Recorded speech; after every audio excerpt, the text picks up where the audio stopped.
성도 여러분 안녕하세요.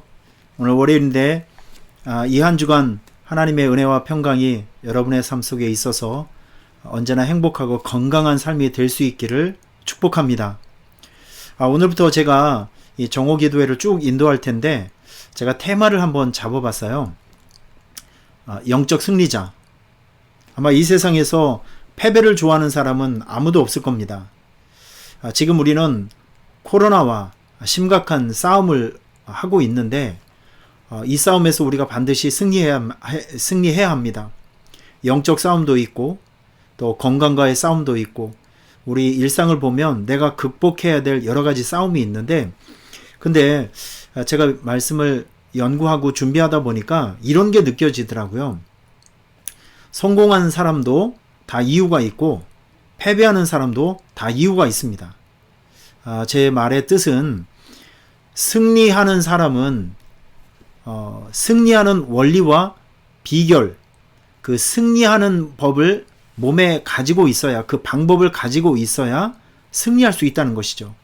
그래서 오늘 저는 여러분들에게 이런 말씀을, 승리의 메시지를 여러분에게 전하면서 여러분들에게 이런 정오 기도를 통해서, 말씀을 통해서 승리의 DNA가 여러분의 삶에 잘 이식되고 정착되어서 결국 여러분의 삶 속에 승리의 열매가 생겨지기를 축복합니다. 최근에 이제 며칠 됐죠. 그 KBS 연예 대상 시상식이 있었어요. 제가 그 한 부분을, 마지막 부분을 제가 잠깐 보게 되었는데 대상은 김숙 씨가 받았더라고요. 그런데 그 시상식에 올라간 사람 중에서 제가 깜짝 놀란 사람은 KBS의 연기 대상에 이경규 씨가 올라가 있더라고요. 제가 이경규 씨를 그렇게 썩 좋아하는 건 아니지만 TV를 틀면 이경규 씨가 나오는 프로그램이 엄청 많이 있어요. 제가 기억을 되돌려 보니까 뭐 양심 냉장고, 그리고 몰래카메라, 이 전 국민을 들썩들썩하게 했던 유명 프로그램이 바로 이경규 씨 아이디어에서 나온 프로그램이었다라고 얘기를 합니다. 올해에도 이분의 나이가 올해가 이제 한갑인데 올해에도 개는 훌륭하다, 뭐 신상 출시 편스트랑, 도시어부, 뭐 찐경규 이러면서 방송 3사를 왔다 갔다 하면서 지금도 엄청난 전성기를 지금 살아가고 있습니다. 이분의 경력을 보니까 방송인으로 지금 40년대 살아가고 있는데 40년 동안 자기의 인기를 꾸준히 유지하고 있어요. 이게 운일까요? 아니에요.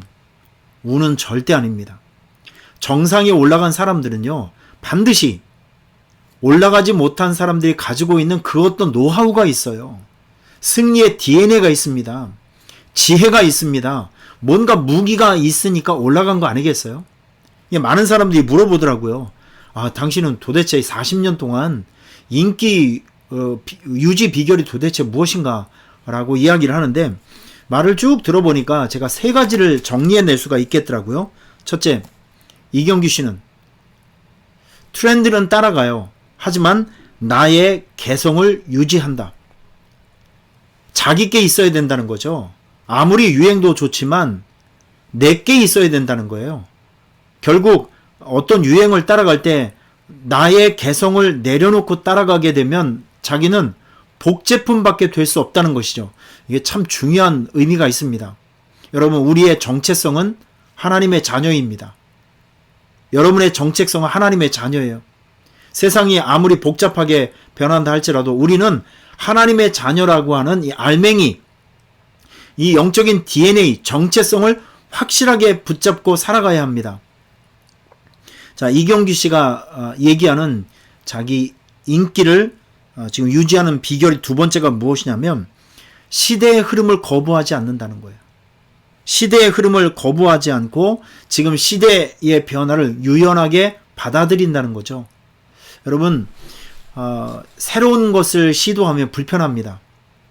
더군다나 나이가 점점 들어가면서 뭐 이경규 씨 같은 경우에는 60이 넘어가고 있는데 새로운 것들을 받아들이는 것은 고통이에요. 내 것만, 내가 편한 것만 고집하지 않고 좀 불편함이 있어도 시대가 요구하는 것, 지금 이 세상이 요구하는 것은 내가 유연하게 받아들이면서 살아간다. 참 좋은 지혜인 것 같습니다. 그리고 세 번째는 무엇이냐면 새로운 분야의 도전을 두려워하지 않는다. 요즘 그 찐경규 그 프로그램을 보면 요즘 사실 그 우리 젊은 청년들은 핸드폰, 저도 이제 핸드폰을 가지고 있는데 이런 핸드폰 사용이 굉장히 자유롭습니다. 이걸 가지고 뭐 엄청나게 많은 것을 해요. 하지만 어른들 같은 경우에는 이 아날로그 시대이기 때문에 지금도 어디에 가면 주산을 쓰는 사람들도 있고 하나하나 수기로 기억하면서 계산기 없이도 계산을 하시는 분들이 있더라고요. 나이 들면서 내가 익숙하지 않는 새로운 분야를 받아들이고 새로운 도전한다는 것은 전 이건 용기라고 생각합니다. 용기. 이경규 씨가 40년 동안 이렇게 자기 인기를 유지할 수 있는 비결이 바로 이런 데 있어요. 전 이런 모습을 보면서 전 이렇게 한번 생각을 해봤습니다. 우리는 평생 하나님의 자녀로 승리를 해야 되는데 그러면 승리는 내가 하고 싶다고 해서 어느 날 갑자기 승리가 뚝딱 내려오는 건 아니에요. 승리할 수 있는 비결과 원리를 배워야 합니다. 어디서? 하나님의 말씀을 통해서 우리는 배워야 합니다. 오늘부터 승리, 영적 승리자 이런 시리즈 설교를 통해서 여러분들에게 승리할 수 있는 DNA, 승리할 수 있는 영적 비결, 지혜 이런 것들을 막 가르쳐 드릴 테니까 여러분들이 잘 기록하시고 기억하시면서 여러분의 삶의 승리의 DNA를, 지혜를 잘 이식하고 훈련하시고 적용하시면서 여러분의 삶을 꼭 승리자로 만들어 갈 수 있기를 바랍니다. 자, 오늘 본문은 무엇이냐면 이거예요. 저는 다윗의 승리를 한번 생각해 보았습니다. 그 유명한 골리앗과 다윗의 싸움의 현장입니다. 우선 여러분들이 사무엘상서 17장을 한번 찾아주세요. 사무엘상 17장. 자, 437쪽에 있습니다. 오늘은 제가 여러분들에게 세 가지를 말씀드릴 거예요. 다윗의 승리 세 가지. 다윗이 승리할 수 있었던 이유 세 가지. 여러분 그 당시 골리앗은 키가 2m 70이 됐습니다. 와, 이 방송인 서장훈 씨가 한 2m 정도 되는데 서장훈 씨보다도 70cm가 더 큰 거예요. 제 키가 180인데 저보다 무려 키가 90cm, 1m 정도가 더 큰 사람입니다. 그러니까 이거는 사람이 아니라 괴물이죠, 괴물. 그리고 칼자루 하나가 30kg가 되고 뭐 갑옷을 입고 투구를 쓰고 방패를 들고 나와서 이스라엘 그 군대 앞에서 너희 놈들 나와라, 나와 함께 맞짱을 한번 떠보자, 뭐 이렇게 으르렁거리면서 싸움을 걸어오는데 아니 그 앞에 누가 나가겠어요? 그 사람 앞에, 그 엄청난 사람 앞에 누가 감히 용기를 내서 내가 한번 싸워보겠습니다 라고 누가 나가겠냐고요. 여러분 이 싸움에서 용기 있게 나갔던 한 사람이 있는데 바로 그것이 다윗입니다. 다윗이 나가서 그 싸움에서 이겼어요. 놀랍게 그 싸움에서 이겼습니다. 다윗이 승리를 한 거예요. 그런데 다윗의 승리는 우연한 것이 아니라 다윗이 승리할 수 있었던 여러 가지 요인이 있는데, 영적 요인이 있는데 오늘은 여러분들에게 이 세 가지를 가르쳐 드리겠습니다. 그 첫 번째 승리의 요인이 무엇이냐면 이거예요. 하나님이 골리앗보다 크시다 라는 확신이 다윗의 마음속에는 있었습니다. 다시 한번 정리할게요. 다윗이 골리앗을 이길 수 있었던 승리 요인이 무엇이냐면 첫 번째, 하나님이 골리앗보다 크시다 라고 하는 확신이 다윗의 마음속에 있었다는 것이죠. 여러분 이거 잘 생각해 보세요. 지금 이 다윗은 여러분이라고 생각하시고 골리앗은 지금 여러분들을 옥죄이고 있고 여러분들에게 두려움을 주고 있는 인생의 문제라고 한번 생각해 보세요. 쉽게 얘기해서 하나님은 여러분의 인생의 문제보다 크신 분이라는 거예요. 돈의 문제보다도 지금 여러분들을 괴롭게 하고 있는 것들이 돈의 문제입니까? 아니면 경제적인 문제입니까? 아니면 건강의 문제입니까? 아니면 관계의 문제입니까? 가족의 문제입니까? 아니면 사업의 문제입니까? 지금 여러분들이 부담스러워 하시는 그 인생의 문제가 있는데 여러분 그 인생의 문제보다 크신 분이 하나님이라는 것을 다윗은 인식하고 있었고 확신하고 있었다는 거예요. 자, 오늘 말씀 한번 찾아볼까요? 사무엘상 17장 한번 찾아보세요. 사무엘상 17장 32절 말씀 제가 읽어드릴게요. 다윗이 사울에게 말하되 그로 말미암아 사람이 낙담하지 말 것이라. 주의 종이 가서 저 블레셋 사람과 싸우리이다. 지금 사울 왕의 앞에 가서 다윗이 위로를 하는 거예요. 사울 왕, 우리 대왕님 걱정하지 마세요. 저놈 저 덩치만 컸지 아무것도 아니에요. 왜냐하면 저놈보다 크신 분이 우리 하나님이기 때문에 그렇습니다. 지금 이렇게 얘기하고 있는 거라니까요. 다윗이 한번 읽어드릴게요. 다윗이 사울에게 말하되 그로 말미암아 사람이 낙담하지 말 것이라. 그러니까 골리앗보다도 하나님이 더 크신 분이니까 대왕님, 우리 임금님 염려하지 말고 낙담하지 마세요. 절망하지 마세요. 주의 종이 가서 내가 가서 블레셋 사람과 싸우겠습니다. 나는 이래봬도 골리앗보다도 크신 하나님을 내가 품고 있는 사람이에요. 라고 사울 왕을 위로했습니다. 여러분 이거예요, 이거. 저도 물론 마찬가지지만 저희가 부담스러워하고 있는 인생에 문제가 있어요. 목회를 하면서 가정생활을 하면서 자녀를 키우면서 왜 걱정이 없겠습니까? 왜 근심이 없겠습니까? 왜 낙심스러운 일이 없겠습니까? 하지만 우리가 이렇게 낙심스러운 상황을 살아가면서도 우리가 용기를 잃지 말아야 될 이유가 무엇이냐면 골리앗보다도 하나님이 더 크기 때문에 그렇습니다. 여러분 믿습니까? 이게 다윗의 믿음이었었다고요. 이게 다윗의 확신이었다고요.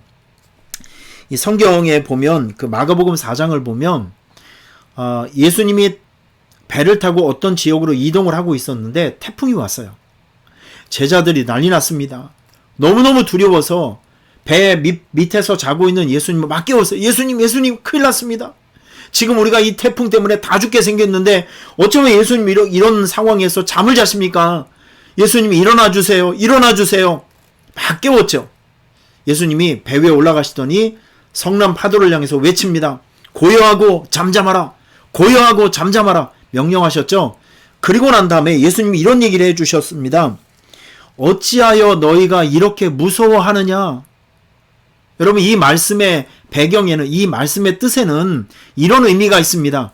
내가 이 배 안에 있지 않니? 태풍을 잠재울 수 있고 파도를 잠재울 수 있는 문제보다도 더 큰 내가, 예수가 이 배에 있지 않니? 여러분 이 말씀을 잘 기억해 보세요. 이 세상에 오신 예수님은 임마누엘이라고 했습니다. 여러분과 동행하시는 분. 근데 우리 예수님은 우리를 절망에서, 아픔에서 구원시켜 주실 영웅으로 오신 분이에요. 문제를 해결하실 분으로 오신 분이 우리 예수님이십니다. 여러분 다윗과 같은 확신이 있기를 바랍니다. 내 인생의 문제보다 우리 하나님은 더 크신 분이다 라고 하는 확신이 여러분들에게 있기를 바랍니다.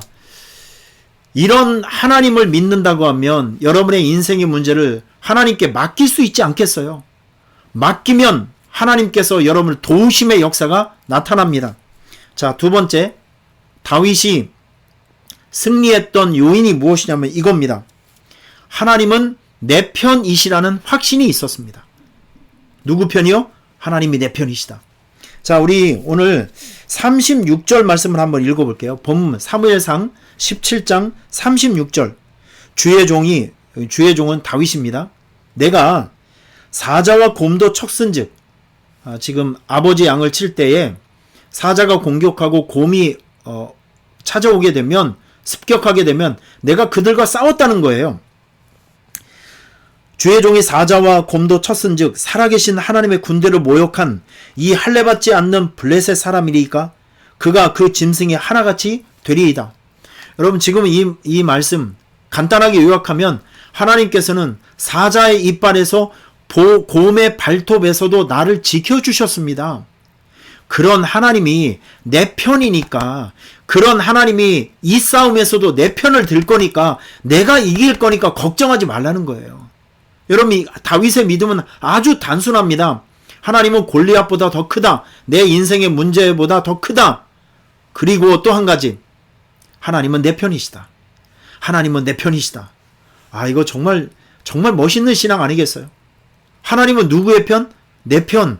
그런 하나님이 누구이십니까? 하나님은 우주 만물을 창조하신 분이시고 모든 싸움에서 이기시는 분이시고 우리를 구출해 내시는 분이시고 기가 막힐 웅덩이와 수렁에서 우리를 건져내시는 분이, 그런 분이 산성과 같은 분, 요새와 같은 분, 우리의 부모와 같은 분, 그분이 내 편이시라는 거예요. 몇 해 전에 제가 이스라엘을 성지순례를 갔을 때 좀 이상한 것이 있었습니다. 이스라엘 가보니까 너무 작아요. 인구가 한 700만 명 정도 될까요? 뭐 서울보다도 더 작은 나라입니다. 여러분, 그런데 이스라엘 주변으로 중동이라는 나라가 형성되어 있습니다. 중동, 요르단, 레바논, 이라크, 시리아, 이집트, 바레인, 사우디아라비아, 쿠웨이트, 이런 어마어마한 이 중동 나라가, 이 조그만 나라, 한 인구 한 700만 명, 800만 명 정도밖에 되지 않는 이스라엘 나라를 이런 10개국이 넘는 중동 국가들이 삼키질 못하고 있어요. 무서워서 벌벌 떨고 있습니다. 왠지 아세요? 미국 때문에 그렇습니다. 미국과 이스라엘에 무슨 관계가 있죠? 미국을 보게 되면 미국에는 한 800만 명, 1000만 명 정도의 유대인이 있다고 합니다. 유대인은 미국 전체 인구의 한 2%, 3%밖에 되지 않습니다. 그런데 놀라운 사실이 있어요. 미국의 경제권의 40% 이상, 미국 상원 의원, 하원 의원의 40에서 50% 이상이 유대인이고, 그리고 미국의 경제권, 이 모든 어마어마한 회사들의 대표들이 거의 대부분이 40%, 50%가 유대인이라는 거예요. 이 변호사들 한 80%가 유대인이고, 영화계, 정치계, 그리고 문화계 쪽에 유대인이 차지하는 퍼센테이지가 어마어마합니다. 그러니까 쉽게 얘기해서 미국의 힘의 절반은 유대인이 가지고 있어요. 그러니까 이스라엘 나라는 땅덩어리는 작지만 이스라엘은 미국과 한 몸이라고 생각하시면 됩니다. 그러니까 중동 여러 10개국들이 이스라엘을 쉽게 생각하지 못하고 덮치지 못하고 집어 삼키지 못하는 이유가 무엇이냐면 이스라엘 뒤편에 있는 미국 때문에 그렇습니다. 여러분, 이런 관계예요. 지금 우리 뒤편에 하나님이 계십니다. 미국보다도 더 큰 하나님이 계십니다. 하나님이 우리의 편이에요. 여러분의 편입니다. 그렇기 때문에 하나님이 마음속에 있으면 든든해요. 어떤 싸움에서도 우리가 승리할 수 있고요. 자신감이 있고 용기를 낼 수 있습니다. 여러분, 오늘부터 이런 생각을 가지세요. 하나님은 누가 뭐래도 내 편이다. 한번 스스로에게 한번 외쳐보세요. 하나님은 누구보다 어떤 상황에서든지 누가 뭐래도 하나님은 내 편이시다. 이렇게 스스로 외치시길 바랍니다. 그래야 승리의식으로 무장할 수 있어요. 자, 그리고 마지막으로 다윗이 승리할 수 있었던 요인이 무엇이냐면 바로 선포의 능력을 활용했다니까요. 선포의 능력을 활용했다는 것입니다. 자, 이제 여러분들을 골리앗과 싸움을 하는 현장으로 여러분들을 모실게요. 사무엘상서 17장 자 45절부터 49절까지 말씀을 제가 읽어드리도록 하겠습니다. 여러분들도 한번 다 찾으셔서 저하고 같이 한번 읽었으면 좋겠어요. 사무엘상 17장 45절부터 49절 말씀까지. 다윗이 블레셋 사람에게 이르되 너는 칼과 창과 단창으로 내게 나오거니와 나는 만군의 여호와의 이름 곧 내가 모욕하는 이스라엘의 군대의 하나님의 이름으로 너에게 가노라. 아, 참 멋지죠? 너는 칼과 창으로 오지만 너는 세상의 전쟁의 칼을 가지고 오지만 나는 만군의 여호와의 이름으로 간다. 이 싸움은 하나님과 너의 인간의 싸움이다. 그러니까 당연히 하나님이 이긴다. 여러분, 세상의 싸움을 영적 전쟁으로 이 모든 본질을 확 바꿔버렸습니다. 이게 다윗의 지혜라는 거예요. 그러면서 다윗은 계속 얘기합니다. 믿음으로 선포라는 것이죠. 오늘 여호와께서 너를 내 손에 넘기시리니 내가 너를 쳐서 내 목을 베고 블레셋 군대의 시체를 오늘 공중의 새와 땅의 들짐승에게 주어 온 땅으로 이스라엘의 하나님이 계신 줄을 알게 하겠고 또 여호와의 구원하심이 칼과 창에 있지 아니함을 이 무리로 알게 하리라. 전쟁은 여호와께 속한 것인즉 그가 너희를 우리 손에 넘기시리라. 블레셋 사람이 일어나 다윗에게로 마주 가까이 올 때에 다윗이 블레셋 사람을 향하여 빨리 달리며 손을 주머니에 넣고 돌을 가지고 물매로 던져 블레셋 사람의 이마를 치매 돌이 그의 이마에 박히니 땅에 엎드러 지니라. 여러분 보세요. 다윗이 승리하는 이 과정을 보면 선포의 능력을 활용했다니까요. 이길 것이다가 아마도 이길 것이다가 아니라 내가 만군의 여호와의 이름으로 너에게 간다. 그리고 나서 선포한 거예요. 여호와께서 너를 내 손에 넘겨주겠다. 선포하는 겁니다. 믿음으로. 그래서 내가 너의 목을 쳐서 전쟁에서 승리하는 것이 사람의 손에 사람의 능력이 있는 것이 아니라 하나님에게 승리의 주권이 있다는 것을 세상 많은 사람에게 내가 알게 하리라. 이런 멋있는 신앙을 선포의 능력을 활용했다는 것입니다. 그래서 다윗이 승리할 수 있었던 것이죠. 여러분 하나님께서 이 세상을 창조하실 때 선포하셨습니다. 빛이 있으라. 땅이 있으라. 식물이 있으라. 선포하셨어요. 하나님께서 여러분들에게 입술에 선포의 권능과 능력을 주셨습니다. 이제 예수님의 이름으로 선포하시길 바랍니다. 예수님의 이름으로 여러분의 미래에 되어질 일들을 선포하시기를 축원합니다. 할렐루야. 선포하시면 우리가 믿음으로 선포하면 하나님께서는 선포한 그 내용을 이루어 주시는 거죠. 여러분 이게 우리가 싸우는 비결입니다. 우리가 승리하는 비결입니다. 자 이제 세 가지를 한번 정리를 해볼게요.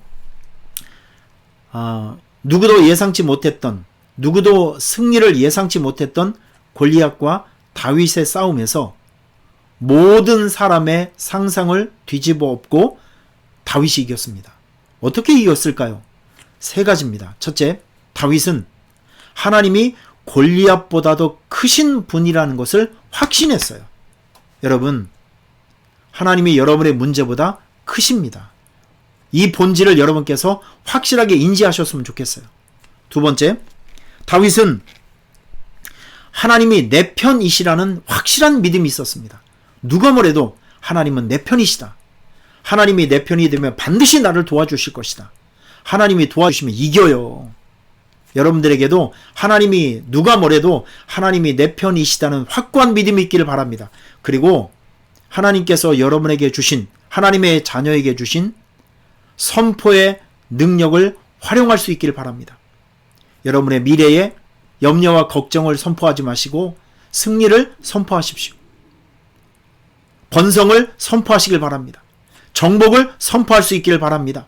승리를 선포하고 축복을 선포하시길 바랍니다. 믿음으로 선포하면 하나님께서 여러분의 삶에 선포한 그 내용을 열매로 주실 겁니다. 여러분 오늘부터 영적 승리자 시리즈 설교가 시작이 되었습니다. 이렇게 저는 여러분들에게 성경을 잘 연구하고 준비해서 승리의 DNA, 승리의 지혜, 또 승리의 비결을 이렇게 여러분들에게 잘 설명해 드릴 테니까 기대하시면서 열심히 참여하시면서 여러분 이 성경에서 우리에게 주시는 승리의 지혜를 잘 훈련받고 기억하고 생활의 현장 속에서 잘 활용해서 여러분 모두가 꼭 승리자가 될 수 있기를 바랍니다. 영적 승리자, 생활의 승리자, 믿음의 승리자 꼭 되시기를 주님의 이름으로 축원합니다. 기도하겠습니다. 하나님 아버지, 오늘 다윗이 골리앗을 이겼던 그 현장을 보면서 세 가지 다윗의 승리를 배우게 되었습니다. 하나님, 우리 성도들 이 승리의 지혜로 우리에게 있는 여러 가지 인생의 문제를 잘 극복하고 이겨 결국에는 승리의 깃발을 올리며 하나님을 찬양하는 주님의 자녀들 되게 해 주옵소서. 예수님의 이름으로 축복하며 기도하옵나이다. 아멘. 내일 뵙겠습니다. 할렐루야, 승리하세요.